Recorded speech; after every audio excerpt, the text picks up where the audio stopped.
It's about the I got to say, it's the stupidest thing in sports. Whoa, he has trouble with the snap, and the ball is free. It's picked up by Michigan State. Jalen wants Jackson, and he scores on the last play of the game. Ground ball, right side. Cabrera will cut it off. Galarraga covers. He's out. No, he's safe. Phoenix has to foul. I have a great relationship with the Blacks. I've always had a great relationship with the Blacks. They score! Raymond! Bob got to the throw, and it's caught by St. Greg for a first down. This is BS Sports. And away we go. You know, I got to say, Armenian man, you pointed out the Jonah Jackson trade. You could probably see Jonah Jackson in that very clip. That's a true fact, I think. I think he was playing in that game. I think. You never know because the guy kept getting hurt, but I did see that. I did see that trade. I was a bit surprised to see it, but then at the same time, you know, Ben Johnson's obviously got that connection, so it makes sense. But welcome in, welcome one, welcome all. How was your weekend? Because mine was good, and then it was bad, and then it was bad, and then it was good. Because that's just the way it is in sports. At least this past weekend, it was like Michigan State going on a run. Everything's great. You know, the Pistons though, they get murdered by the Nuggets. Wasn't a fan of that. And then you know, the NHL, you got the Red Wings. Oh my gosh, they came back, and oh my gosh, they got screwed. And then on Sunday, Michigan State beats Wisconsin, and Michigan loses to Illinois. It's like everything is awesome to this point. And now I'm in a high stress mode because the Red Wings are playing the Carolina Hurricanes right now. And if they lose this game going into the trade deadline on Friday, I'm going to be beside myself. We'll talk about it later in the show. I'm sorry. If you're on team Stevie Y needs to stand pat, I don't want to talk to you at this point. You know, not in year 6, all right? Not after years and years of drafting and getting assets are you sitting here and playing the waiting game. You're just waiting until 2035 when, you know, and Axel Sandin Pellikka wins his what is it, the Hart Trophy? Isn't that the MVP? Yeah.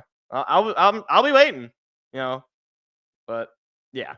So we got a lot to talk about. And I didn't really know what to make the headline because there's not like anything in particular I think that's headline worthy. But I guess if I'm going to pick something, I'm going to pick Michigan State hoops because I think it's been the biggest story in sports, or at least in college basketball, that really is not being covered at all. So over this past week, Michigan State wins its, 1, 2, 3, 4, 5, 2 more in a row, brings a win streak now to 5 games in a row. One of them on the road, both of them to ranked opponents. Let's break down each of these games very quickly, okay? Game number 1 was the Maryland game on the road. Now, for those of you, I don't know if you can tell in my voice, I was a little sick. I was a little sick during this game. Not a little sick. I was in bed. I was sick. I wake up after a nap during the day, and I was like, I don't even know what day it is. I genuinely thought it was the next day. I thought I missed the game. I wake up. Apparently, the game is happening. I'm like, oh, okay. Well, I guess I'll throw on my little YouTube TV app on my cellular telephone and just watch the game. And, you know, things were going great. Michigan State was winning. We were dominating. You know, we were up, you know, we were up like 9 points. It was, you know, at a certain point, it was like 52 to 46. Very late in the game. You know, Michigan State's basically running away with it. And then Maryland starts to come back. And then Trey Holloman turns over that ball. And I said, oh my gosh, we're going to do it again. We're going to take my hopes and we're going to smash them to the ground into little pieces. That's what's going to happen. I'd seen this story before. I'd watched this team before. I was ready for it. But then by some miracle, by the will of the Lord himself, that's the only way I can explain it. Michigan State, first they give up the tying points. Then they get the ball back. I'm like, okay, well, all right. They can at least reclaim the lead, right? They got some time left. There's Maryland's gonna get the ball back. It's fine. All right, just gotta get a basket, and we don't get a basket. I'm like, oh no, we're tied up. There's like 5 seconds left. And then Maryland's, oh my gosh, what was his name? Let me see if I can pull up the box score. What was the guy's name who took the shot? Gillespie. Gillespie, decides I'm Steph Curry. I'm gonna take a shot from like the tiny logo in the corner for heaven knows why he decided to make such a decision. I was like, oh, that doesn't look like a good shot. Bounces off the rim. Michigan State gets through. I'm like, okay, well then whatever, just go down and shoot it.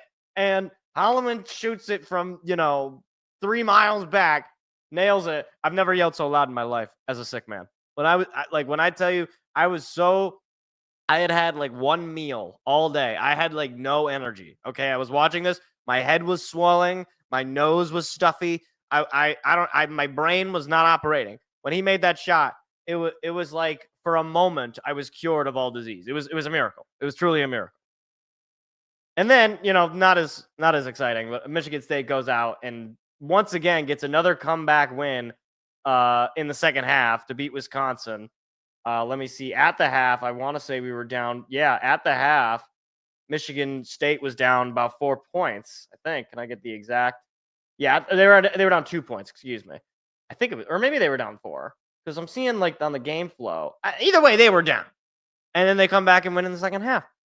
And now they're set up where, if I recall the scenarios correctly, if they win this Thursday, they're guaranteed to have a share of the Big Ten title. Now, if Michigan loses tomorrow against Maryland, a team that we just beat on the buzzer beater, if Michigan loses that game and then we win on Thursday, we win the Big Ten outright. No, none of this tie business, none of this, you get, Michigan gets it on weekends and then you get it on, every other Friday. None of that. All right. So it's very possible, obviously, depending on the results of these games, Michigan State still got to play Iowa. Michigan still got to play Maryland. It's very possible that, Michigan could be playing Michigan State in the Breslin basically for a share of the Big Ten. If Michigan wins and Michigan State wins, then Michigan could still tie at least if they get a win on Michigan State. And to me, one of the things that this team has impressed me more than ever is the second half. I don't have the numbers in front of me. If anybody watching would like to go get these numbers, I have to know. Michigan State becomes a different basketball team in the second half. Like, I already knew Michigan State, very good at free throws. All right. I think they're one of the top free throw shooting teams, at least in the Big Ten. I think they might be in the country. They're one of the best rebounding teams. I want to say they're like top in offensive rebounds in the country, or one of the tops again. I don't have the stats right in front of me.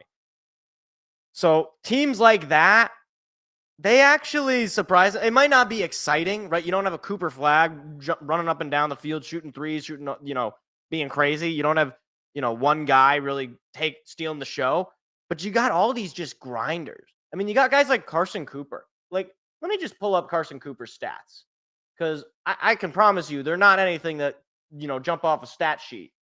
But Carson Cooper, coming off the bench, he's averaging, let's see, where is it? Where is it? Oh, okay, that's total points. I want to see points per game. Can I not get points per game? Why is it giving me just total points? This is the use. Oh, wait, hold on. Is it? Okay, there it is. I was going to say, Carson Cooper, he's averaging just 5 points a game, coming off the bench, but he's got 4 boards, about a half an assist, which, doesn't do much for you, but almost a block a game. Like, I'm not saying Carson Cooper is, Kareem Abdul-Jabbar, but a guy like him coming off your bench, he's solid. Like, you don't have a guy where I'm just like, okay, he's basically a black hole on the team. Short of, the Nick Sanderses of the world, who's there because his last name is Sanders. Let's just be honest. Like, all of these guys have the ability to take over games in a variety of ways. Cooper with the lob passes. Do not leave that man unblocked near the paint. If you leave him unblocked, he's going to make you regret it. Same with Jackson Kohler. Same with Cohen Carr. Some of these guys. And then you got Jace Richardson, who's really starting to grow into, like, potentially, if this guy continues to develop, we're talking a lottery pick. And I'm being dead serious. Like, this guy is an absolute stud. He plays 23 minutes a game. He went from a bench player, like a sixth man, to now probably your best offensive player. He's been elite from the 3-point. He's shooting nearly 40%. He is a freshman in college shooting nearly 40% from the three-point. That is like insane. And I said this weeks ago. You can go back and look at the tape. I said I hadn't seen a player like this, that immediately, a guard like this, that comes into the league or comes into college for Michigan State and immediately kind of take off since Cassius Winston. And I'll tell you this right now. Jace Richardson is the next Cassius Winston. You can send it. You can clip this. You can send it to your friends. This guy is legit. I've seen it. I mean, I'm not the first one. Everybody knows about Cassius Winston. This guy is a future Big Ten Player of the Year, if not already kind of in that mix right now. He is absolutely incredible. I think, the thing is, you don't know how many years these guys are going to get, because if he's shooting 40% from three next year, he's going to the draft. Like, I don't like that that's the reality, but he's going to the draft and he's going to be a starter in the NBA. Like, he is an unbelievable player. And shout out even to Jaden Akins, our leading scorer with 12 points a game as well. He's kind of fallen off in his 3-point percentage, but he can hit the big shot when he's feeling it, once he gets his confidence. And recently he's been able to hit some nice big shots. So to his credit, he's been, he hasn't had an amazing year, but he's still your leading scorer and he's still the veteran presence leader on the team. Now, with all of that ranting and rambling about stats out of the way, this all kind of comes into what actually is this team's ceiling? Because I think there's a lot of genuine discussion that can be had with this team. They're not a very good shooting team overall, although lately they've been shooting the ball a lot better. Are they a Big Ten title team? I mean, that kind of already goes without saying. They win a game on Thursday night. They are a Big Ten champion team. But what about a little bit more? Why? To me, the fact that the national media and the fact that a lot of shows and other hosts, and this is no disrespect to them, I'm sure they you can only watch so many teams. I understand. The fact that this team is not genuinely considered as one of the teams that can make a Final Four, that can make a Final Four run is, to me, a bit of a blind spot. You look at this was a great point. Here we go. Rebounding, free throws, fast break points, bench points. The thing to me, those are metrics that travel well, okay? Because you know what happens when you're a team that relies a lot on the three ball, that relies a lot on style points and on hyper athleticism? You know what happens in the tournament? You play some grinders, you play some tryhards, you play some nerds from Yale, and what happens? You lose. I've seen it happen a million times. I've seen it happen at Michigan State with Middle Tennessee State, all right? You can have the biggest superstars, future all-NBA guys on your team. If you're not able to get the tough rebounds, if you're not able to drive to the basket and draw free throws and draw fouls, if you're not getting points off of turnovers on fast breaks, if you don't have a good bench, you just simply will not last very long in March. Short of you having basically, Zion Williamson, short of you having this elite superstar out of this universe level player. And even, by the way, Zion Williamson didn't make a Final Four. Whoops. Forgot about that one. You're just not going to last. And the thing is, looking at the rest of the college basketball world, okay, you have the Bruce Pearls in Auburn and the Nate Oates as well in Alabama. Compare their, and I hate to use this because it's not really a factual or I can't point to a stat for this. Compare them, all right, on one end. Good coaches, obviously, very talented, know what they're doing, have brought those programs in the SEC to life. Compare that with Tom Izzo. Okay, Tom Izzo is a Hall of Fame coach. He's been to the title game. He's won the title game. He is probably the best current active coach in terms of resume in college basketball right now. I'm going to be honest. If it's March, if it's a neutral site environment, if it's for a chance to go to the Final Four, am I taking Nate Oates or am I taking Tom Izzo? Forget the teams, forget the players, forget all of it. Who do I think is going to have his team better prepared for that moment? Call me biased. I'm taking Tom. So I'm not saying it's going to happen. I'm not saying that Michigan State is, going to raise a banner this year. But frankly, this team is a lot better than people are putting them out to be. I mean, you would think this was Michigan State of a couple of years ago. This is not. All right. I have been as avid a Spartans hoops fan as any one person normally should be. This team is legit. Okay. This isn't just beating up on bad teams. This is beating up on good teams in tough environments. This is, I'm telling you, don't get it twisted. This is not I guess I was going to say your grandpa's Michigan State, but your grandpa's Michigan State was Magic Johnson's Michigan State. So that doesn't really work out. This is a good Michigan State team. And I do think that the ceiling at this point, it really could be Final Four. Now, is that absolutely going to happen? I don't know. It's the tournament. Crazy things happen in the tournament. But right now, Michigan State is red hot. And I really don't see them slowing down. I really don't.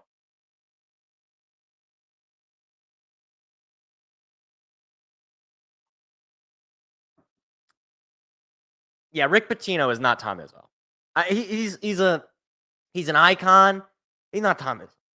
Didn't he was Louisville. Yeah, that didn't they rescind those titles in Louisville? Because he was doing things he shouldn't have been. I don't remember the scandal, but let's see. There's a bunch of messages here, so we'll go ahead and read these before we get on to the next segment. Losing faith in the AP poll for years now, but after they decided to keep MSU at 8 after 4 straight ranked wins. Yeah, I didn't look at the new AP polls. The AP poll to me in college basketball, it really is like a popularity contest. I mean, we remember last year, Michigan State went into the AP poll. They were, one of the top teams in the country, and we saw how that year ended up going. I think to me, it's one of the most overrated things in sports. I remember when I was a little kid, and I'll never forget it. Shout out to my brother. Because I assume he still feels this way, but I don't want to speak ill or not ill. I don't want to speak wrongly of his perspective. The rankings in college basketball are just meaningless. Like any team, it doesn't matter if you're ranked. Like you want to be ranked more than you don't want to be ranked, obviously. But like any team can beat any team in college basketball. I'm convinced of that. I mean, I saw Oakland beat Kentucky last year in the tournament. Like any team can beat any team. It doesn't matter, who's got the highest draft capital or, players that are going to be going into the draft. It doesn't matter, who's basketball is so fluid to the point where you can't predict it. You just can't, especially college hoops. We can have a consistent 3-point shooting. Michigan State could be the number 1 team. Absolutely. I would agree with that. We already read the rebounding one. Really hoping Jace can stay at least one more year. I think he'll stay another year. I don't think he's going to go this year. He could, but I think his dad is gonna keep him in here, and I think Izzo as well will keep him as well. Just realized Jace's actual name is Jason Richardson II. Huh. Interesting. I did not know that. I did not know that his I didn't know he was the second.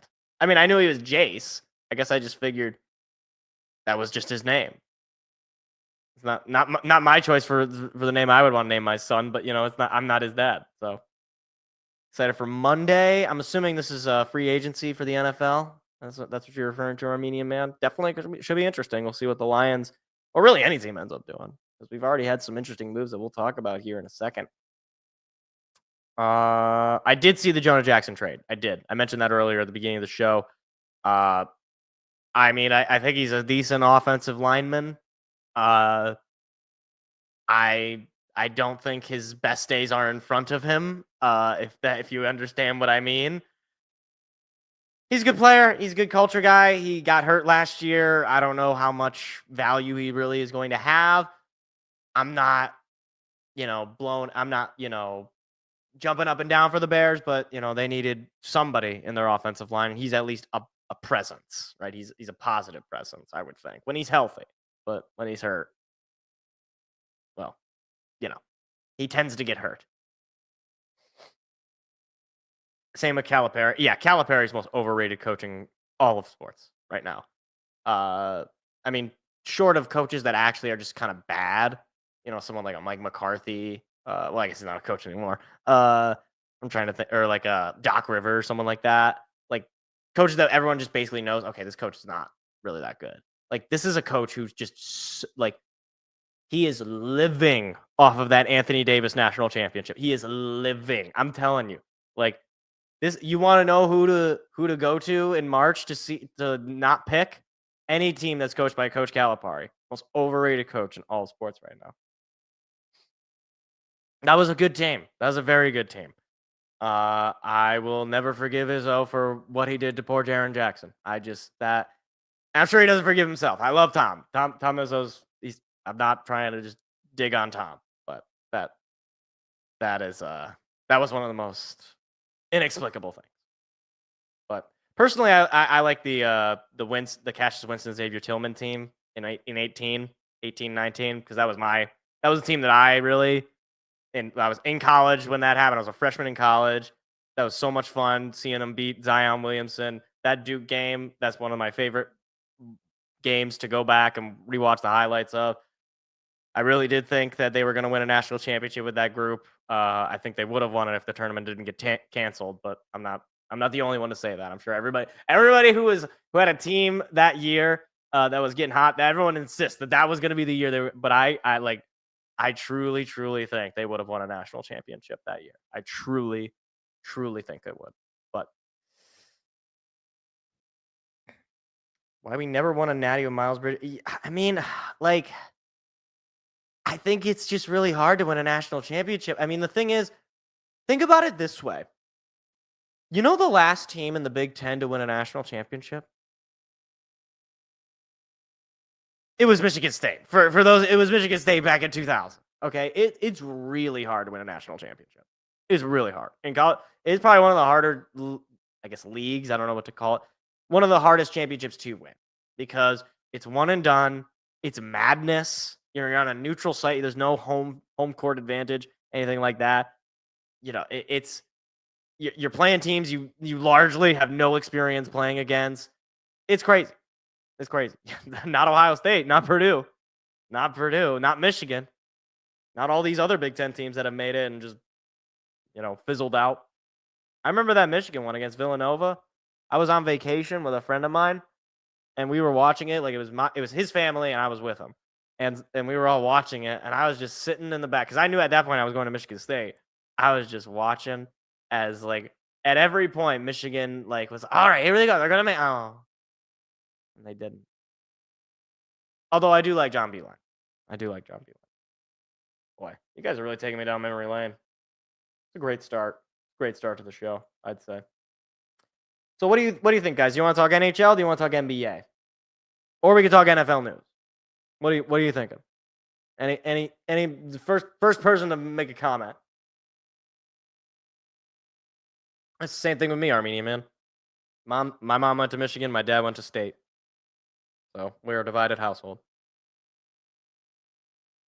Probably a 1 in 8 chance of a team getting some sort of home advance in the tournament. Yeah, it's pretty difficult. The closest thing, because you can't control where the games are gonna be, and they're not gonna be in large for the most part. They're not gonna be in college stadiums. They're usually gonna be in when didn't they have games at the LCA one year or something? They had games in Detroit. I remember. Anyway, all right. I'm gonna make a decision.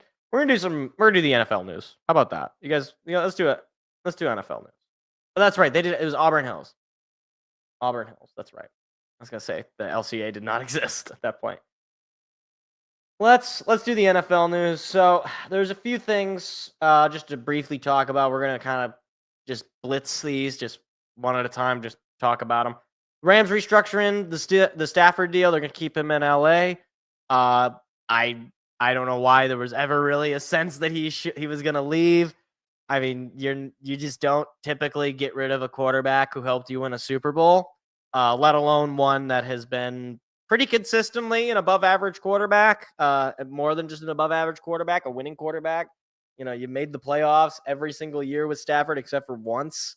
With one of those years, you won the Super Bowl, and then the other year you didn't win a game, but then you had a nice little run there last year where he almost beat the team that went on to win the Super Bowl. So, yeah, I think it makes sense. As far as restructuring deals, I don't really care how you pay him.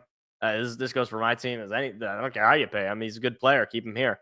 So it's a good move for the Rams. They stick with Stafford. I don't know how much longer he's got. If I had to guess, maybe 2-3 more years at most. Like 2 years, as in like this will be his last year of, I think, really being good. The next year you'll probably see another drop off, and then third year is like Aaron Rodgers with the Jets. That's my thought. The other move that happened that's actually an actual move, although it is yet to be made official because the league year does not start soon, is Deebo Samuel gets traded to the Washington Commanders. So Washington immediately addressing the wide receiver room. They bring in a vet, Deebo Samuel. You know, I know for a lot of people, myself included, Deebo is, let's just say, not exactly, his stock is not very high. But I seem to recall that there have been many players who, at the time of their movement, you're sort of uncertain as to the stock of, how good is this player at this point. I mean, I remember last year, people were pretty high on Atlanta going out and get Kirk Cousins, and that didn't work out. Deebo, to me, he's a good receiver. He had a bad end of the year, that's for sure. He needs a change. He needs a change of scenery. Obviously, I don't think it was working out with him in in San Francisco. I think if he's happy where he's at, he's gonna be a positive player. And frankly, he's probably one of the better options that you have outside of Terry McLaurin for Washington. So I think it's a good move. You give up a 5th round pick. You're not gonna miss that 5th round pick. Nobody, for the most part, nobody misses 5th round picks. Whether or not Deebo Samuel ends up being, an all-pro caliber player that he is certainly capable of being, that's a little doubtful. It's probably in the twilight of his career anyway. But again, you bring in a vet, you bring in in addition to your wide receiver room, you at least show the NFL that, okay, we want to go out, we want to get better. So good for Washington. I'm not looking forward to having to play you again. I'll just say that right now. Unless we beat you. Then I would be very happy about that. Deebo, one of those players, if he's bad, he's bad. If he's good, he's good. I think that's about as apt a description of Deebo Samuel as I could ever. Like, oh man, Minnesota I'm assuming you meant probably. Minnesota property trading JJ McCarthy to Tennessee if they do make that move. I don't know what move we're talking about. If you're just talking about trading, I don't know why you would trade the guy you just took in the first round. The guy who ostensibly was supposed to be your franchise quarterback until Sam Darnold went and had a really good year. Now things are confusing. But who knows? The other move that I want to talk about here is Darius Slay. Darius Slay gets released by the Eagles. This is typical. Teams that win the Super Bowl, guys that they just can't afford to keep. Darius Slay, in the twilight of his career, he's still a very good player. He's probably got 1, maybe 2 more good years of football left in him. To be honest with you, I wouldn't mind the Lions going out and bringing him back. It's kind of funny, like Darius Slay, in my mind at least, he kind of has this reputation in my mind as like the guy that Matt Patricia hated for, I don't really know why. He just didn't like him. I don't know. He didn't like the cut of his jib. He didn't like the way he dressed. I don't know. He didn't like him. I never thought he was, the most amazing defensive back ever. I thought he was a good player. He was stuck on a lot of bad teams, so it's hard to really gauge how quality he could be in the secondary. But we saw when he was with Philly, he was pretty darn successful. When he was surrounded by a lot of good defensive backs, a lot of young talent, good coaching, he could blossom. And I think, if he comes back to Detroit, I think the fans would love it. I think he would fit right in with the culture. He'd be an immediate kind of veteran presence. Maybe play that Carlton Davis role that we had last year. We had that veteran corner, knows how to win a Super Bowl, obviously. I think it'd be a nice fit. I really would. Like, for the right price. I'm not saying you got to go out and, drop a $50 million bomb on him, but a good player, no doubt about it. Over to the Lions, bringing back Slay. I just don't want it to be a move that they make if they can't re-sign Carlton Davis. Yeah, I mean, if you can keep Davis and bring in Slay, which I'm sure you could. I don't know what the numbers are on that. You'd have to, Brad Holmes would have to quote unquote cook, as they say. I think both of them are pretty valuable players. It's going to be harder, I think, to keep both of them. But if you can keep both of them, you make your secondary better, and you get another year of development with Terrion Arnold. Maybe Ennis Rakestraw comes back; he's healthy, and we already saw Meek Robertson can be a very valuable player in the secondary as well. And hopefully, when your defensive line gets better, your secondary doesn't have to deal with Terry McLaurin running around like a chicken with his head cut off. I'm not upset. I'm not upset, guys. I'm not upset. And then finally, before I get to a move that's not necessarily NFL related, but it's NFL tangential, T. Higgins gets franchise tagged again. One of the comments on the Reddit post that showed this news is this man is trapped. He's stuck. Like, I don't know how many off seasons I've had to deal with at this point where it's like, okay, T. Higgins, is he going to be available? Is he going to be a guy that teams trade for or go out and sign? Are they going to release him? What are they going to do? And every year, Cincinnati says, you're stuck here. All right. The ride never ends kind of thing. He's a good player. I'm not, he's obviously very important to their offense. But like, man, like, what do they just hate him? Like, do they just really view him as like, we can't give you any long-term commitment, but we're going to keep you here? Like, to me, it's like, okay, well, like, if you're just going to tag him every year, what's the difference? You're paying him $26 million. Like, that's already a little high, I think. Like, so what is the deal? Like, I don't know. Maybe they know something we don't. Maybe he's just like the biggest jerk ever, but he's a great player. I've never heard of that with him. I've only ever heard that he's a decent player. I don't know. I got nothing on that other than like get a better agent, man. Like, I don't know.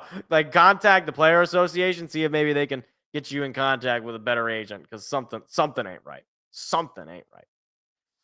And then finally, this isn't free agency / trade news, but I wanted to mention it just because it's, I think, kind of important. Jimmy Johnson retiring from the NFL on Fox. So for those of you who might be a bit older, obviously you remember Jimmy Johnson, the coach, but for my generation, people in their 20s, 90s kids and 2000s kids, Jimmy Johnson is a guy on TV, and he's always been on Fox. He's always been, one of the guys on Fox. I always really kind of liked him as a guy on Fox. He's Jimmy Johnson, so he might be a little annoying, but I always kind of liked his analysis. I don't know. I always thought he was a decent analyst there on Fox. I think Fox is the best halftime crew of the football broadcasts. So he's gonna be a guy I miss. I think, unfortunately, a lot of these broadcasts are just bringing in, like, I hate to dunk on him, but the Pat McAfee types. Okay, they're bringing in the Rob Gronkowskis and the TJ Watts, but they're not really bringing in these, actual kind of wise old figures. I don't know. I mean, like, former players can offer a lot too, but like, can you at least like go away for a little bit? I'm not like go live your life. Don't like immediately jump back into media. It's part of the reason why the Tom Brady thing is just so weird. It's like, what can you like go be a father? And I was gonna say husband, but that's not a thing anymore. Go be a father to your children, or, go, coach some high school, go, do some fundraising, like go out and live a little bit. Don't immediately come back into the TV world. And Jimmy Johnson, to me, they did that weird AI thing with him on Fox during the Super Bowl. That was a kind of tribute, I guess. He's one of the elder statesmen. He's one of the elder statesmen of football discourse, I think. So he's going to be missed. We'll see if they end up actually replacing his spot.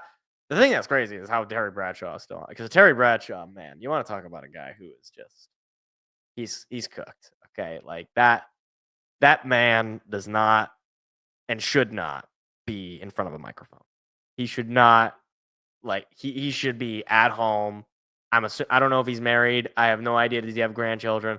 I got no idea. He should be at home watching Jeopardy or watching football. Just anything other than on TV. It's not good. It's not good. Not good at all. Not in the slightest. Yeah, I didn't mention this because this was news today. I didn't put it on the show sheet. Yeah, the Jets are planning on releasing Devontae Adams. This was a rumor a few weeks back before when they were officially released Aaron Rodgers that he was also going to go. So yeah, I mean it his era in Green Bay in New York was lackluster, to say the least.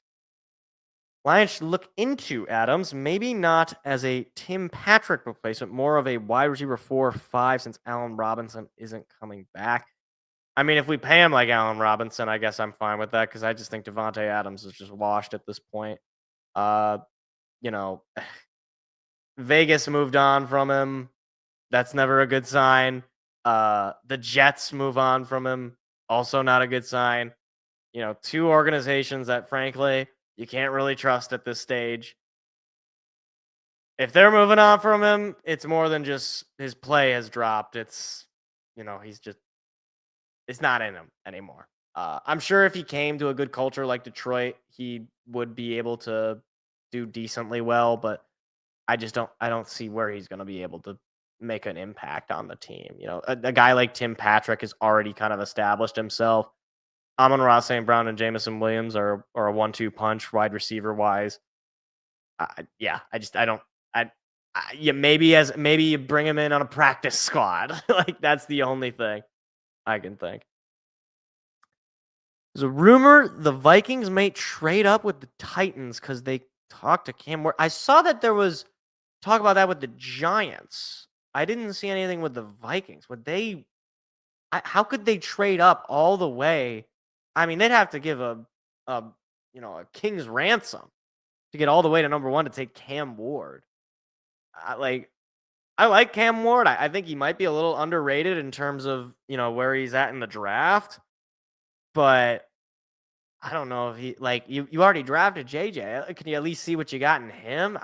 I don't know. I'd be surprised if Minnesota goes out and basically sells the farm to try to get Cam Ward.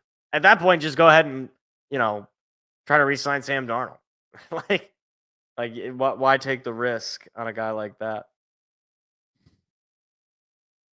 The wide receiver, to me, the wide receiver 3 question is I don't know, you find somebody. It's just Tim Patrick came out of nowhere. Nobody, he's just a guy who hadn't played football for a couple of years, and they found him, and he was effective.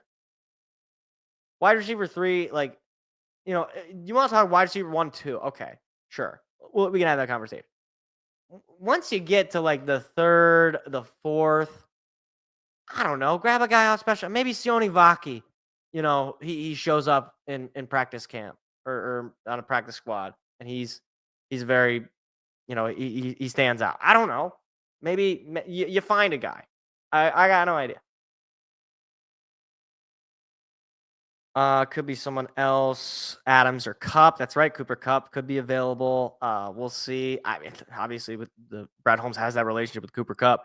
You add Cooper Kupp to this offense, that just makes the offense all the more better. And Jared Goff also already has a relationship with Cooper Kupp as well. Lions most aggressive for Myles Garrett, but the Browns, yeah, I mean they're not trading. I don't even know how aggressive really the Lions are being. The Browns are just not trading him. I posted to the Lions. I had the video. The Lions should go after Myles Garrett. More and more as time comes, the more I'm okay. He's not moving. There's been no indication from Browns ownership, from Browns front office, that they have any interest in moving on from him. I just don't think it's gonna happen. It's the Ben Johnson offense where we use multiple receivers because wide receiver 1 and 2. Yeah, I mean, I'm not saying we'll see what the John Morton offense looks like. Hopefully it's as good, if not better, than the Ben Johnson offense. I think it's going to be a lot less razzle dazzle, trick play. I think it's going to be a little more bland, a little more Yeah, I mean, you look at how the Broncos played last year. You're gonna have your big plays. You're gonna have those kind of deep ball moments like they had with guys like Mims and some of the other wide receivers they have out there. I don't know. I don't watch Denver that much. But no, I think it'll be a solid offense. Obviously, there's already that relationship with Dan Campbell. I think that yeah, he's a good OC, or at the very least, he's built his reputation. John Morton was here. We did have 3 wide receivers: St. Brown, Josh Reynolds, and DJ Chark. That's a good point. That's a good point. Either way, we'll find a third guy. All right. There's going to be some guy that gets cut. There's going to be some guy off a practice squad, or there's going to be some guy in the draft. Like it's not hard to find the third best wide receiver in your room for the most part. But okay. So that's the NFL. I can be the third wideout. Honestly, I know how to run routes. I was a wide receiver when I played football. In like 8th grade, junior high. I didn't ever see the ball. That's not true. That's actually not true. We ran some 2-point conversions where they handed it off to me. I didn't get them though. I didn't get them. Our offensive line wasn't good enough. See, if I had like Penei Sewell up front, then maybe I'd have a chance. But no, unfortunately not. I was close though. It was close. Those 2 yards. I think at that point we're like you're in 8th grade. I think it was just a yard, but it's like you got to get the hole basically. Like very difficult. I at least want it to be a set. Yeah, no, we're not doing wide receiver on the first round. No. That defense, and oh yeah, defense. That's what I want. Guy on the defensive line, preferably, or the offensive line, frankly. Anybody from the depth, anybody from the trench. But all right, that's enough NFL for right now. I'm a little NFL'd out right now. So how about, you know what? Let's do, because it's in intermission right now, and I don't want to be distracted while the game is going on. Let's do a little NHL, because we got to talk about the week that the Red Wings had, because I set a rule, all right? I set a boundary, all right? It's good to set boundaries in your life, guys. And I said this week, all right, the Red Wings, they got a tough stretch here. But if they can get 4 points off of this week, they were just coming off of a win in overtime against the Ducks. They can get 4 points out of this Wild and then back-to-back against the Jackets. I said, okay, you get 4 points, we're good. All right, I can roll with it. Unfortunately, that did not happen. So it started, and I was like, oh, they get a win on the road against the Wild, a little revenge against a team that you should have beaten at home. Okay, all right, good way to start. Then you got Thursday night. You're back at home. You've at that point you've won 2 straight, trying to make it 3, and you get murdered by the Blue Jackets. I'm like, all right, okay, I'm gonna throw up my hands. I'm gonna say, you know what? It's fine. It's fine. After a while, you're gonna have a little egg in your face. All right, I get it. But then the Stadium Series game happened. And look, obviously the result speaks for itself. You lose the game 5-3. Can I actually get the stats on this game? I wish I could. I don't have the stats in front of me. You outshoot the team like by 20 goals. I think it was like 45 shots, something like that, to like 23. Okay. But yet, the final score is 5-3, the other team. Forget anything else about this game. That's unacceptable. Like, I understand sometimes you just get goalied, but how many times do you have to blow an opportunity that's in front of you to where it's like, okay, do you just not have, as the kids say, that dog in you? Like, do you just not have the guy? Like, where has Dylan Larkin been since the Four Nations tournament? I'm waiting on him to start clicking. Frankly, I'm waiting on Lucas Raymond, too. I don't know what the stats are in front of me, but I feel like I haven't seen his name or seen him. I could be totally off on this. I don't really remember the last time he got a goal. And maybe this is just my memory is really short. I'm sure it was recent, but every time I seem to watch, I feel like I'm always like, oh, the Lucas Raymond fanned on the shot, or Lucas Raymond missed the bet. And I'm not. I love Lucas Raymond. He's a great player. He's a superstar. He's a super. Oh my, I'm dying. It's Lucas Raymond. He's a superstar. I love Lucas. All right, but I need him to kind of step up. I need him to go into that, crazy mode that he went into last year, where he had to really take over when Larkin went down. Like, and then on top of it all, you have basically the inconsistent circus of Alex Lyon or Cam Talbot in net. Now, are either of these guys, basically, black holes in that? Like they're just, everything goes in and nothing ever stays out? No, they're not. Both of them can be decent enough goalies. They can make big plays. Cam Talbot's a veteran. He's not. Neither Alex Lyon has been on teams that have made playoff pushes with the Florida Panther. They're not bad goalies. They're not the worst. But that's sort of this is sort of how the Red Wings have been for at least the past couple of years. They're not the worst. But the problem is, we're not, how shall I put this? We're not 2-3 years into a rebuild. Okay, we're 6. All right? Steve Yzerman got hired in 2019. And I am sick and tired of hearing, just wait until the kids. You know what's crazy?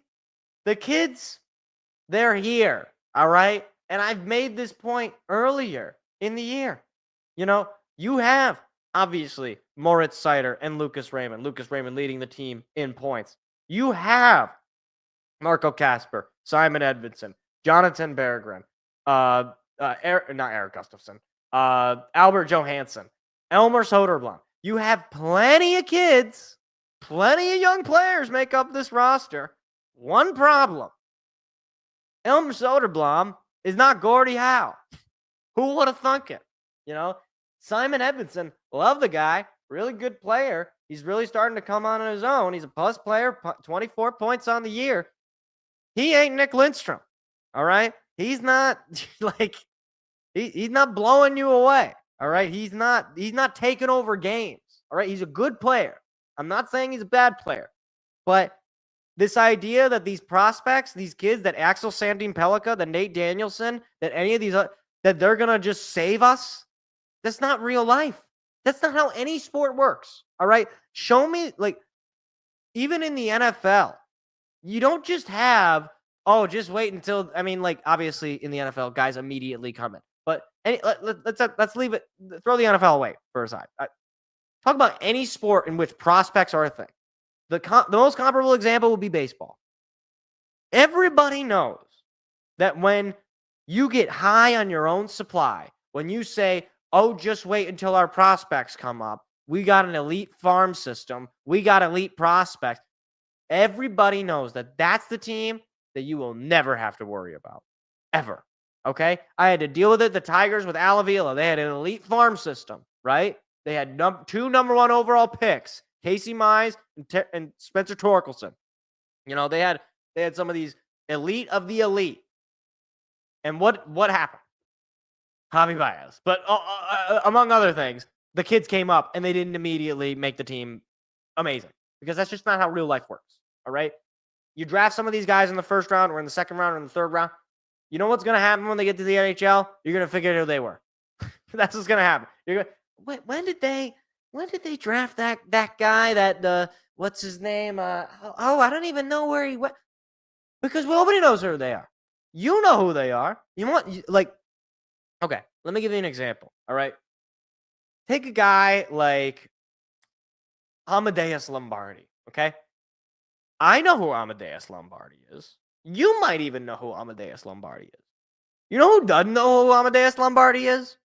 Fans of other teams. You want to know how I know they don't know who Amadeus Lombardi is? Because he's not on the NHL roster. And if he's not on the NHL roster, well, I got to tell you, he just ain't that good yet. Maybe he will be good someday, okay? But as far as I'm concerned, he's no different than a guy on the street. So we got to get out of this mindset of getting high on our own supply, okay? What we need to do is take this high on our own supply mentality of loving how great these guys are and take that and trick some stupid team into giving up a known commodity for getting high on your own supply. All right? Like, I'm not saying that any one player you can just go out and make a trade and it's going to fix the quote unquote, fix the Red Wing. I'm not saying that's going to happen. I'm not even saying it's necessarily the right move. I'm telling you, though, that if we're in this mindset of, no, you got to just wait until the kids are already here. All right? Like, do you think the entire roster is just going to be made up of guys drafted by Yzerman? That's not how hockey works. That's not how any sport works. All right? Like, you're going to have guys that were drafted by other people. You're going to have veterans that have been in the league for, 5, 10 plus years. Probably. You're going to have Dylan Larkin is coming up on year 10 in his career, right? He started in 2016 when he was a rookie? Okay? Like, you're not going to just have a team of 20-some-year-olds, tryhards trying to win a cup. Okay? Like, by the time that, who's the guy they just drafted? Michael Brandsig-Nygaard, right? By the time he's here, Lucas Raymond is going to be closer to 30 than he is to 20. like, we need to just stop thinking as though we just have infinite time. Like, it's just not how you succeed. So what you do is you say, okay, Buffalo or Pittsburgh or Nashville or any of these teams that are kind of near the bottom that have, valuable assets, we'll give you the Brandsig-Nygaards. We'll give you a first or a second round pick. What you give us is Marchessault or Dylan Cousins. Again, I'm not advocating necessarily that these are guys that you absolutely need to go and get. You can be smart. Steve Yzerman knows a whole lot more about hockey than me, okay? But to say, okay, no, we just can't do it. Nope, too expensive. I don't want to get rid of Sandin Pellikka because he's going to be Nick Lindstrom. They're all going to be Nick Lindstrom. They're not here yet. Every prospect ever is the best player you could imagine. There's no such thing as a prospect that just is not going to work out, okay? Like, you want to know how I know this is true? I want you to go to any thread where there's some, highlight of some prospect. There's never anybody that's like, man, I just don't think this guy's going to do good. Everybody's saying, wow, what a great play. Wow, I can't wait until he comes up. It's like, I just can't. I can't with people, especially hockey fans and especially Red Wing fans. We know what it takes to win. Okay, we had decades of championships. 4 championships in 11 years is something that most teams never can imagine. All right, so we have the capital of a team that has both a history of winning and a resume recently of winning. So can we stop acting like these loser teams like the Buffaloes or, the Nashvilles or any of these other loser teams that have never done anything of success? Can we stop pretending that, we'll just wait until the kids come up? That's what idiot teams do. Idiot teams just sit around and they don't do anything and they don't take any risks and they just hope and pray that they happen to come upon Wayne Gretzky. That's not how it works, right? Like, I could go on and on about this, but all of this is to say, regardless of the result tonight against Carolina, if the Red Wings just sit around and stand pat, then I've basically seen enough. I mean, obviously, if they go out and they do nothing, but they end up making the playoffs, I'll stick around. But I'm sorry, the more and more that I see, like, as we get into the month of March, as we get down the stretch, where this team just completely falls apart, and all I hear is Steve Yzerman there was nobody he wanted to give up. Yeah, I bet not, because, that would imply that he would have to take some risks. That would imply that he would have to try to make the team a little better or speed up the process. Why would he do that? Not like anybody in the media or any of the fans is ever going to get mad at him. No, we'll just blame it on the coach that he hired, or we'll just blame it on the veteran players that he signed. Or we'll just blame it on the prospects that don't work out that he drafted. It's amazing. amazing. If his name was Steve Smith, he probably wouldn't even have a job. But because his name is Steve Yzerman, we got to keep him around. Well, let me tell you, he's not playing on the ice. I'll tell you, if he was playing, maybe this team would be in the playoffs. But they're not. Or at least not currently. So, there's that.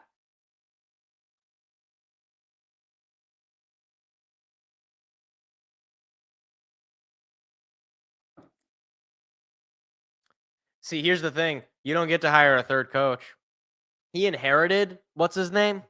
Blashill, right? He inherited Jeff Blashill. As a GM, as a general rule, you don't get to fire. You don't get to hire a third head coach.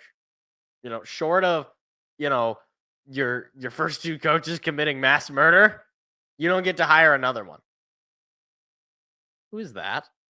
That Trev Thompson is interviewing? Stan Cleary. It's like he looks so familiar. He is the assistant director of play. See, this is okay. I'm gonna move on because we got to talk about other things. What is it with the boys club mentality of all these people in the Red Wings front office? It's weird. Isn't it funny how Chris Draper and Nick Lindstrom and now Dan Cleary too? Isn't it funny? They all played with Steve Yzerman. Ain't that just crazy? Ain't that something? What a crazy coincidence. That's warning sign. That's a warning sign that I don't think gets talked about enough. Maybe these guys are capable. Maybe Dan Cleary knows a lot about player development. I don't know, but it's just another Steve Yzerman former teammate, right? Like not for very long, but another guy that played for the Red Wings. Oh, that's right, Nick Cronwall. He's another one. Cleary, Draper. These are like my childhood players. Like I remember playing with Dan Cleary, Chris Draper, Nick Lindstrom, Nick Cronwall, all on NHL 2K08 or 2K9 or whatever it was. I remember playing that game with this team. That 08-09 team, that was my team, right? Because I wasn't really around to really get to experience Steve Yzerman when he was playing. But that 08-09 team, I remember that team. I remember, being something of a follower of hockey at that point. No, I don't believe he might have. You know what? Nick Cronwall.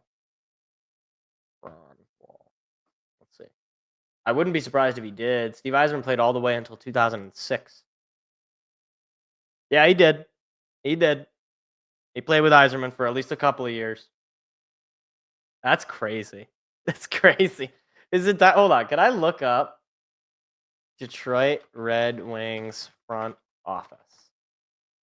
Let's see. Hockey operation. Okay, well, that's Mike Ilitch, but he's, dead. Chris Ilitch. Okay, I don't even know who Sean Horcrux is. He's the assistant general manager. There's Nick Lindstrom, vice president of hockey operations. So that's interesting. Chris Draper, assistant general manager, director of amateur scouting. Nick Cronwall, former team. So one former teammate, 2, 3. There's Dan Cleary. I don't even know who some of these guys are. With the random people. There's the coach. Yeah. So. That's crazy. Cronwall's final year was in 18-19. That's crazy.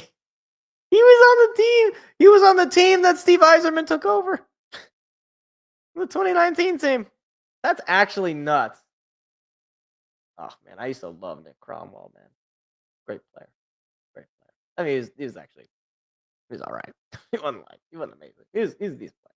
Anyway, that's enough Red Wings. They're back from the intermission here. They're down 1-0, but they've been down 1-0 before. I don't know if that's a roaring endorsement or I don't know what that says.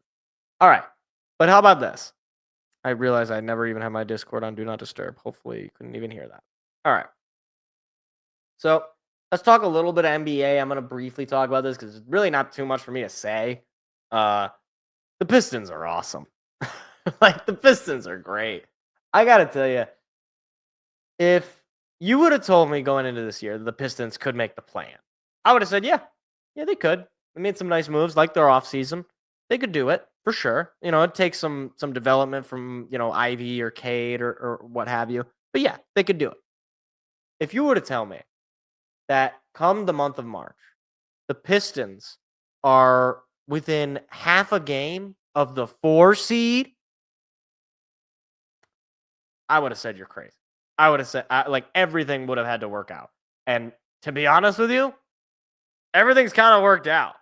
Everything has basically worked out to the point where, yeah, you're talking about a team with a Coach of the Year candidate, an All NBA player in Cade Cunningham, and a lot of really great young talent around him with Asar Thompson developing, Jalen Duren developing. Before he got hurt, Jaden Ivey developing, Malik Beasley and Tim Hardaway Jr., and Tobias Harris, all veteran presences, all brought in the offseason, immediately make your team better. This team has been so much fun. Every night when they play, to me, it's kind of must-see TV because they just go hard. They're not sitting out games. You don't have, any of the drama that you typically seem to have with good NBA teams. This just feels like an old school, good Detroit Pistons team that's just all about ball and not about any of this nonsense about going on podcasts or starting your own podcast or, sitting out, load management, none of that. This is all just about dog, all about work, all about grind, all about Detroit Pistons basketball. And I love every second of it. So look, going into last week, they were going into a game, I believe, they were going into a game against Boston at home, granted, but still a tough environment to play against, or a tough team to play against, I should say, in Boston. They go out and they knock the doors off them. Now, granted, no Jaylen Brown, but they knocked the doors off them. All right. Beasley drops a 26 bomb. Duren with 11 boards, Duren with 11 boards there as well. And I'm thinking at that point, I'm like, man, obviously I'm not saying NBA championship or anything, but at this rate, I don't know where the ceiling is. I really don't. I think they certainly can win a playoff series. I think that's true.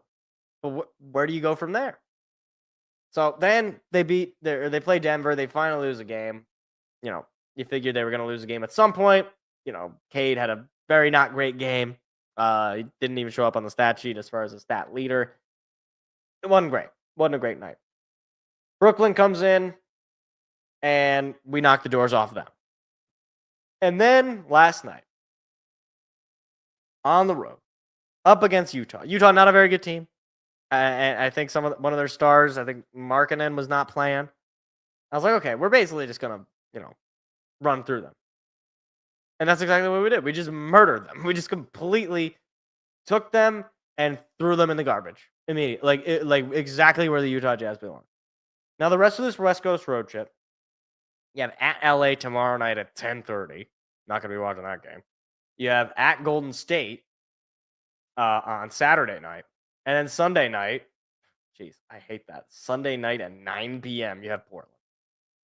All right, so I think you've already won the game, or the top end of the sandwich of games that I think you can win, where, Portland sucks and Utah sucks. 2 teams you should beat.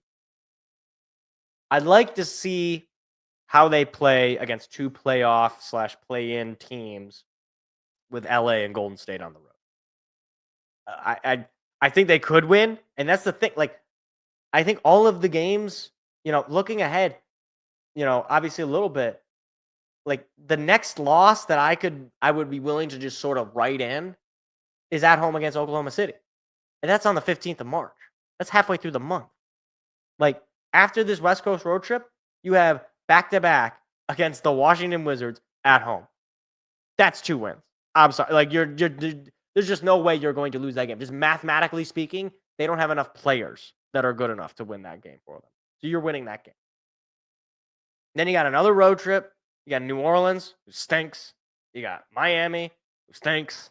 And you got Dallas, who Kyrie Irving just went down for the rest of the year. You're only a half game back. But the thing is, we still have games left to play against Milwaukee. I think this is something that people have totally not even focused on. The Pistons end the season this year at home against Milwaukee and then on the road against Milwaukee in mid-April. Those games, if you can keep yourself within that one or half a game measure of Milwaukee, you could very easily see those two games, becoming a lot bigger in terms of the seeding. I don't know how, what's the word? I don't know how, scheduling works or flexing games work, but I wouldn't be surprised if, the final game is a Sunday afternoon game. I wouldn't be surprised if ESPN says, you know what? This game's got some Eastern Conference, seeding capability. It's a 1:00 game. Sure. You're hosting, or Milwaukee's hosting. So it's not like, you got to worry about sending guys out to Detroit. I don't know, there's that, just that it's a smaller market, who's going to watch other than people in Detroit. That sort of thing. Not a crime thing. With Milwaukee, my thing is Doc Rivers is their coach. So as much as Milwaukee has been able to play pretty well against us in the regular season this year, I don't know what the exact numbers are. In the postseason, I don't know, man. I don't know. Weird things happen in the postseason, especially with Doc Rivers coach teams. And George Blah needs to call a national TV Pistons game. Yeah. I mean, he will in a sense, right? Because those in the first round of the playoffs, and that's still on the local network as well. I mean, I'm not going to watch it on the local network. Not because I hate George Blaha, but because I don't want to have to deal with the app. But yeah, no, I agree. I agree totally.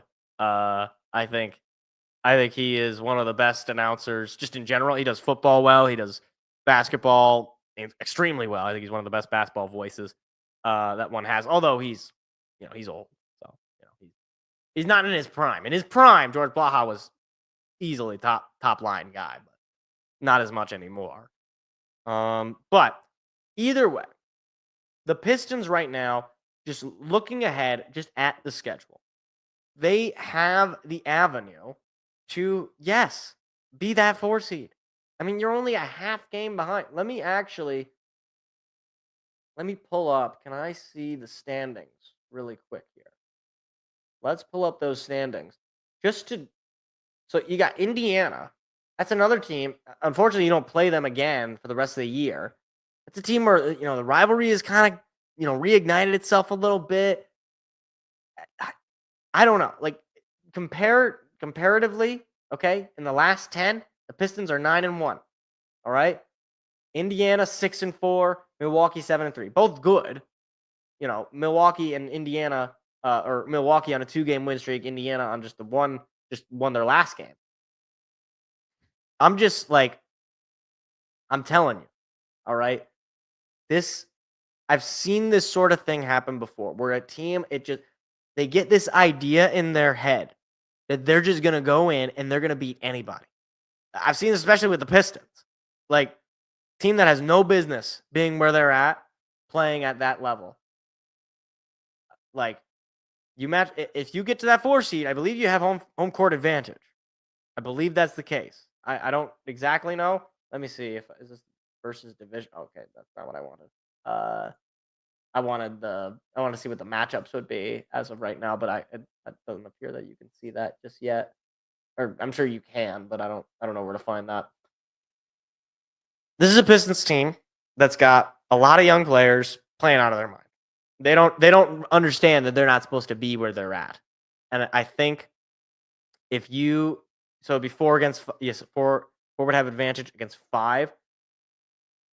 Look, if we're matched up against the Bucks, the Bucks have not gotten out of the first round the last couple of years, right? The last couple of years, you had the final year with Coach Budenhauser, right, where they got bounced in the first round.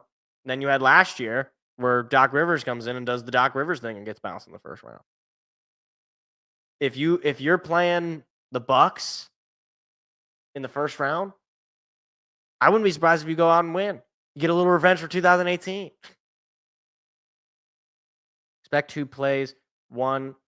Just look at the standings. Expect who plays the 1 and 2 seed. The 3 plays the 6, and the 4 plays the 5. Okay, so the 3 plays the... Okay, that's right. So the 1 and 2, they don't play the first round. Is that correct?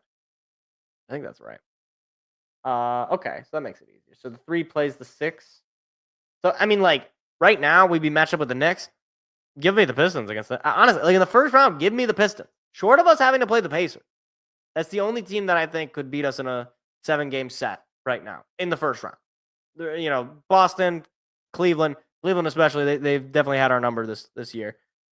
I really think that we could certainly, be factors in this. So I'm just sort of rambling at this point. I don't really have anything much else to add, but it's been a fun year. That's for sure. It's a lot more fun having a winning basketball team than having whatever the heck you had last year.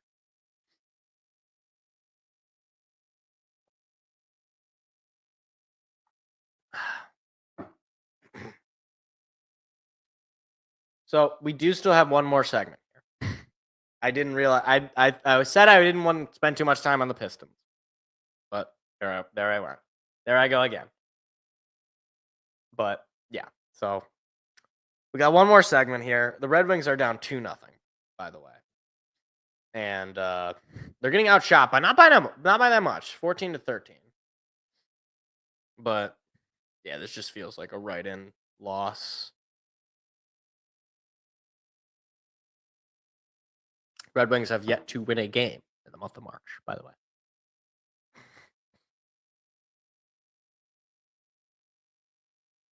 Cleveland playing the 8th seed and Boston playing the 7th seed. Okay. I couldn't remember. I mean, the play-in makes it so much more complicated. It's like, I don't know who's going to be the 7 and the 8th seed, you know. I mean, it's kind of funny, like, looking at some of the Magic. It's like, man, I remember last year thinking, man, the Magic, they're just doing so much better than us. I mean, at least with Indiana. At least Indiana is, like, pretty much exactly where they were last year. You know, at least you can respect that. Even Cleveland, another team that was kind of in that lottery with us for a while. They've obviously, taken that leap. But, all right. So, I understand that this topic is not going to be, top of mind, but at heart, I am a baseball fan. At mind, I am a baseball fan. So regardless of whether it is the World Series or the first weekend of spring training, I'm going to be kind of interested. So I'm not necessarily interested in the results on the field, like, win-loss, but I am interested in individual player performance.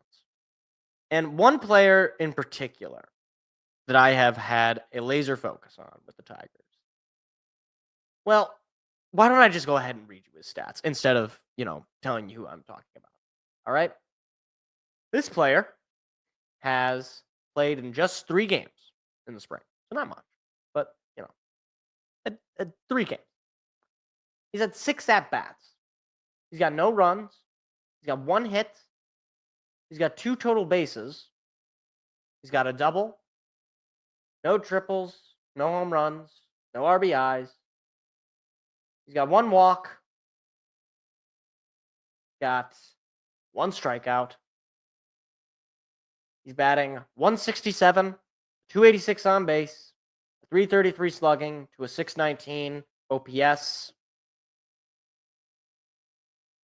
And his name is Javi Baez. Now, why am I bringing up Javi Baez, you might be asking? Well, because he is everything that is wrong with the Detroit Tigers. Here is the problem. And you just brought it up, MSU Detroit fan in the chat. Parker Meadows and Matt Vierling are missing time due to injuries. Okay? Those are 2 guys that are positive additions to your offense. So, let me try to understand something. Okay? So, you had last year, just from an overall perspective, from beginning of the year to the end of the year, you had one of the worst offenses in baseball in the Tigers. You can look it up. Any of the counting stats that matter, whether it's team batting average, team, runs per game, any of that. The Tigers are not very good. Obviously, they turned it on later and, things got better and they made the playoffs. It was fun. I loved it. It was great. Okay. You had that bad offense. Now you got 2 injuries to 2 guys that were very capable hitters in your lineup. Parker Meadows, one of the best hitters in your lineup down that stretch. 300 plus batter down the stretch. Obviously, he's on the year numbers were terrible, or at the very least, not great. But he really turned it on after that trip to AAA. And yet, now you're down those 2 guys. And for some reason, Javi Baez still has a spot on this team. You didn't really go out and invest and go out and buy a hitter, buy a bat. Alex Bregman's on the Boston Red Sox. Anthony Santander, he's out on the Blue Jays, I believe. And what's his name? Guy out of Minnesota. Guy out of Arizona. What is his name? Hold on. Arizona D-backs first baseman. What is his name?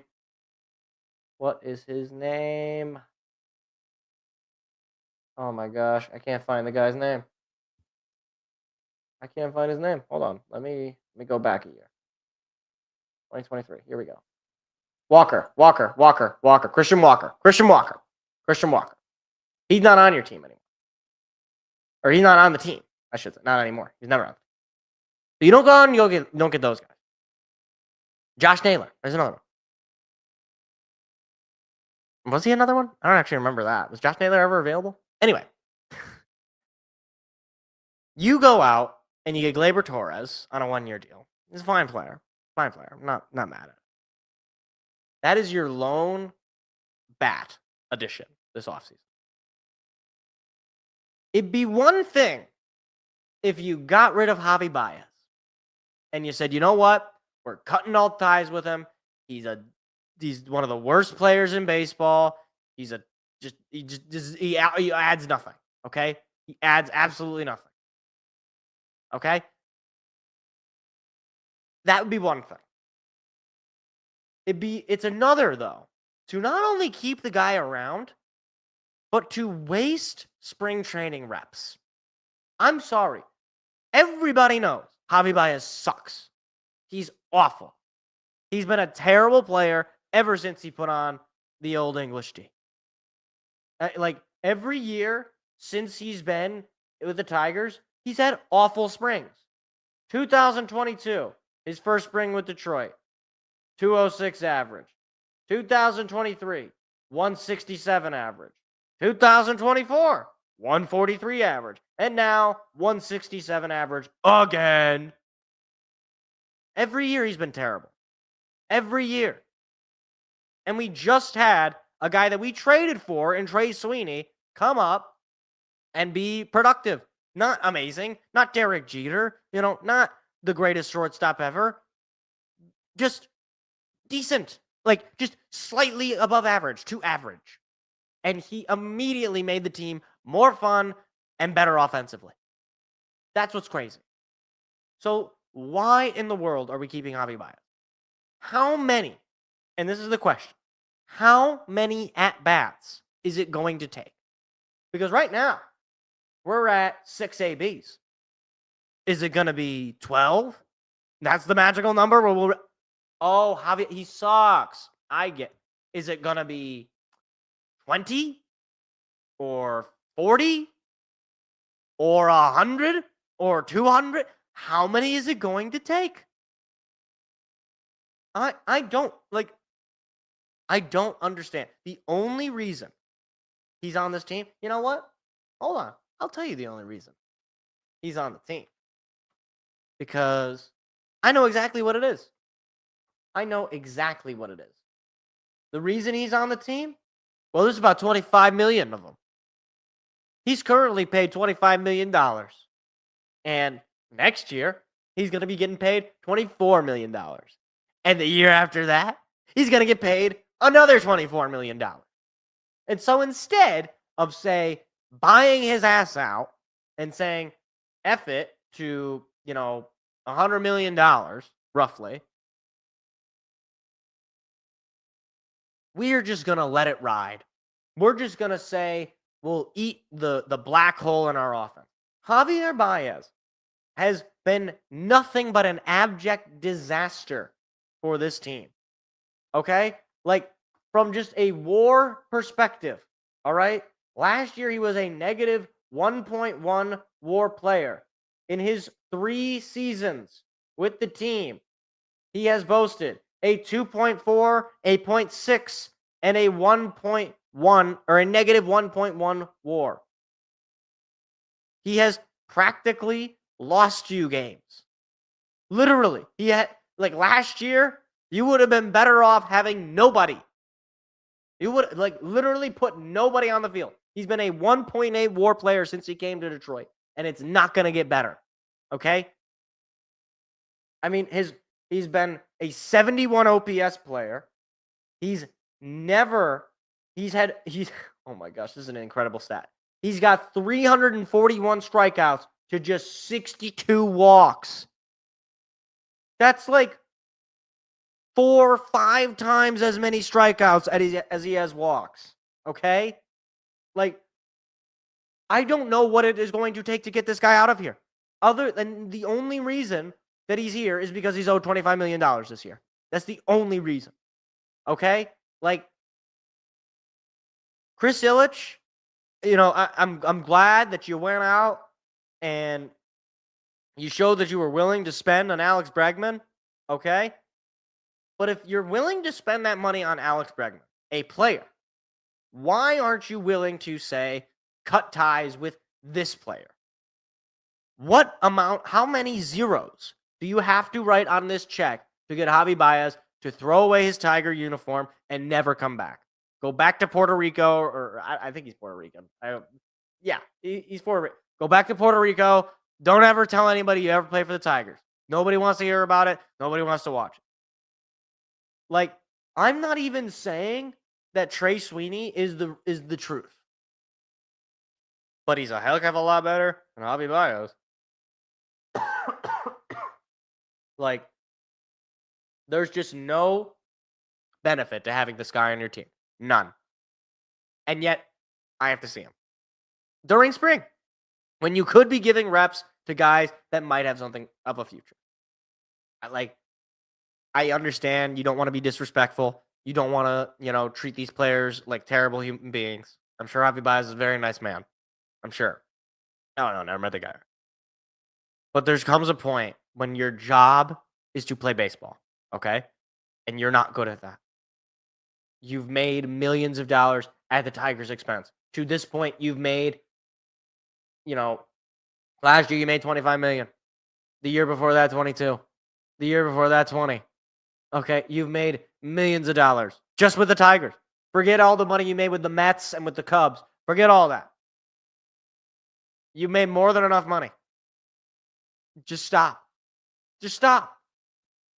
It's never going to come back. Whatever it is that you had in Chicago and in that brief stint in New York, it's gone. All right? And it's not coming back. So, I'm just telling you right now, especially with the losses of Meadows and Vierling, if Javi Baez is on this team on opening day, man, you can kiss the playoffs goodbye. I'm sorry. Like, your rotation could be great. It could be really good, and I do think it could be really good. But your offense is going to be awful.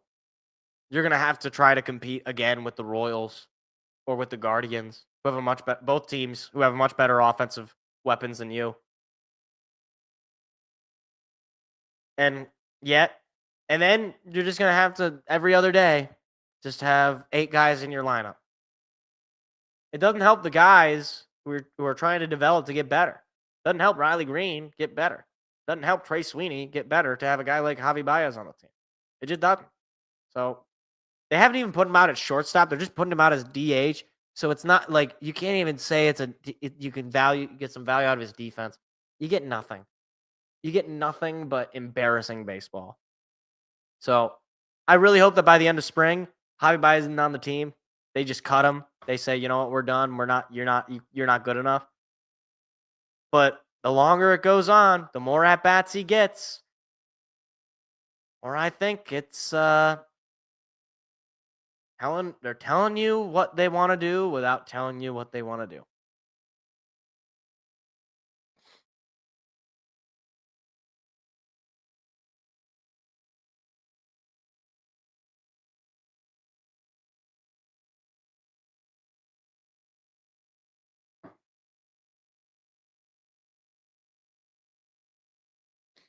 I didn't realize Cleveland traded Josh Naylor. I didn't even realize that. Genuinely did not know that. Perez can still play right field. I can move back to center field.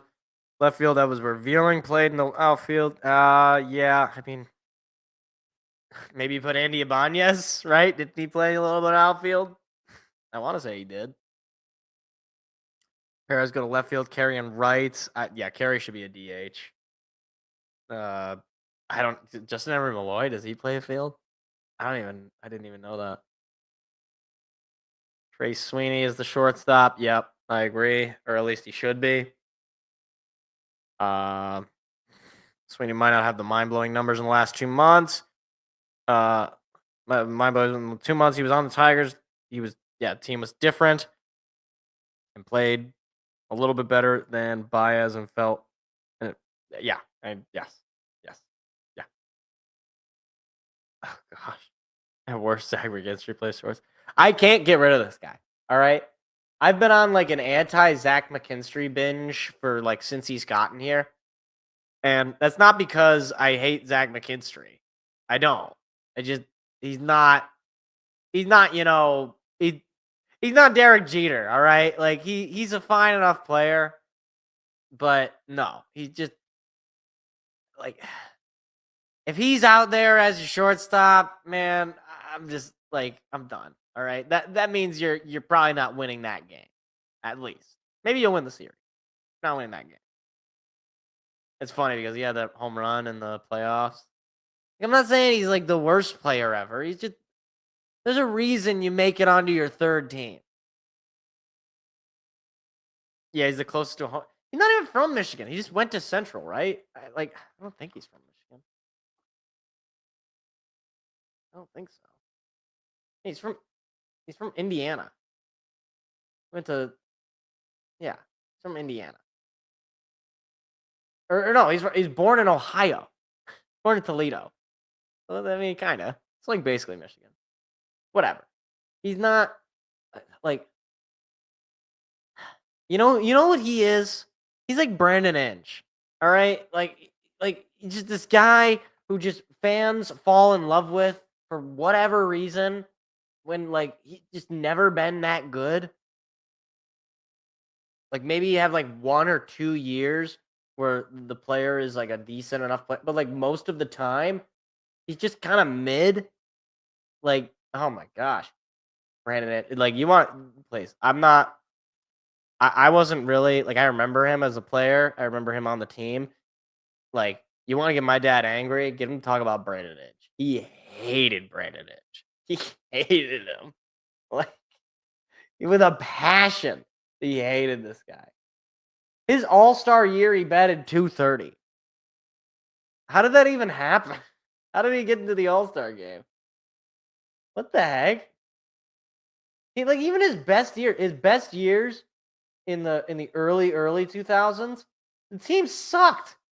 Like in the 2 years where he was above average in OPS plus, 2004, 2005, the team was awful. The team was so terrible. I don't know. I'm still trying to figure out how he got to be an all-star in 2009. Yeah. Do we need a local guy though? Do we really need one? Like, I mean, like, I guess. Okay, let's think. With the Lions, Hutchinson is from Michigan. Obviously, he played for Michigan and from the area. I think he's from Plymouth, I believe.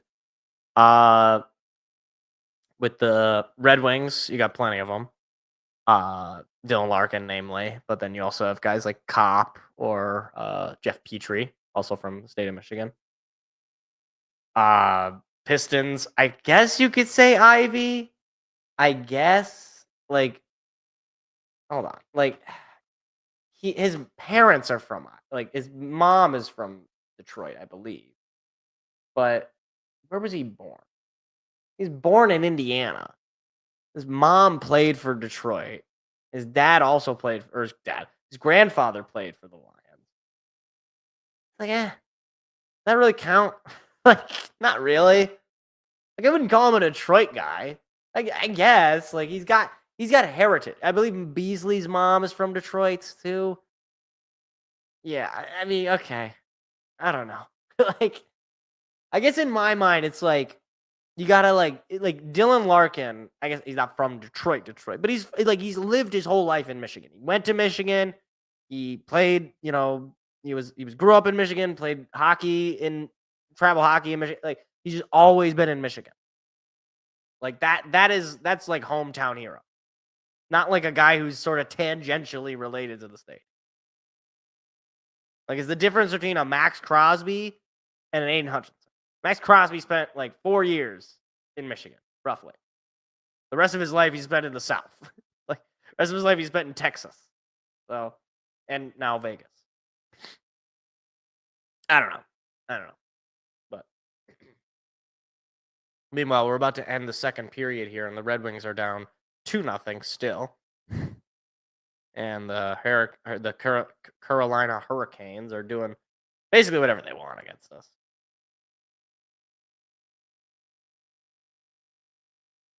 That's right, DeBrincat. I forgot about DeBrincat. I don't know how I forgot about DeBrincat being from Farmington. I totally forgot about that. Completely. But that's pretty much it. That's the whole show. This is a longer show than I thought. Man, we went in. We did a lot today. We did a lot. So I do appreciate y'all for stopping by and listening in.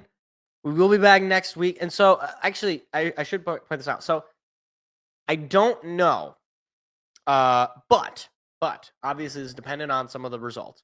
If Michigan State is playing for sole title against a sole title for the Big Ten against Iowa this Thursday. Now, in order for that to happen, Michigan has to lose tomorrow.